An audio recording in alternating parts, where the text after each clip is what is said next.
হালাদা তো দোয়াল না পারিব দিলে হাসপাতাল হদ দিতে বলে বাংলাদেশের মানুষের চিকিৎসা না করিব। আসসালামু আলাইকুম দর্শক, কলকাতার একখান হাসপাতালে আজিয়া হয়ে দেখি বাংলাদেশের যারা মানুষ আছে রোগী এটি চিকিৎসা করতে আইয়ে ই তারা হাসপাতাল মাঝে কিনে করিব চিকিৎসা না করিব। ইয়ান হয়ে তখন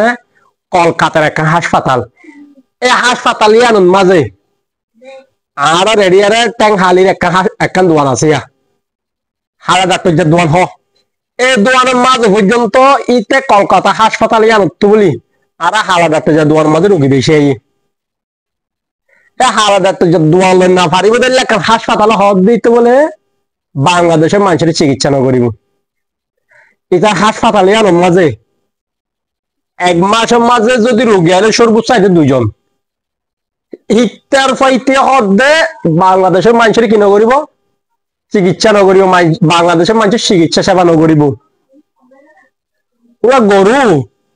তুই যে বার এলে বলা চিন্তা কর আর না জানি তোর হাসপাতালের মাঝে আর না জানি আর বাংলাদেশটা না জানি আর কি হবো তোরা তোরা ইন্ডিয়া গোয়া মারা হাবিদের তোরা ব্যবসা বন্ধ হয়ে যাবি আর না যাই আর আবার ইন্ডিয়া হইতে পাকিস্তান যাই বই কিন্তু বর্মা যাই আমরা চিকিৎসা করি পারলা তোরা ভারত দিয়ার মজা আর না জানলে আর কি হবো রে তোরা ফুম মারা হাবি দে আর কিছু নহবো। শেষ পর্যন্ত তোরা ফুম মারা হাবি দে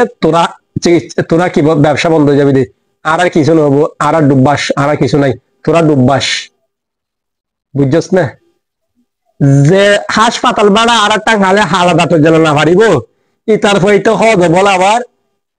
বাংলাদেশের মানুষের কি নকরিব চিকিৎসা সেবা নকরিব।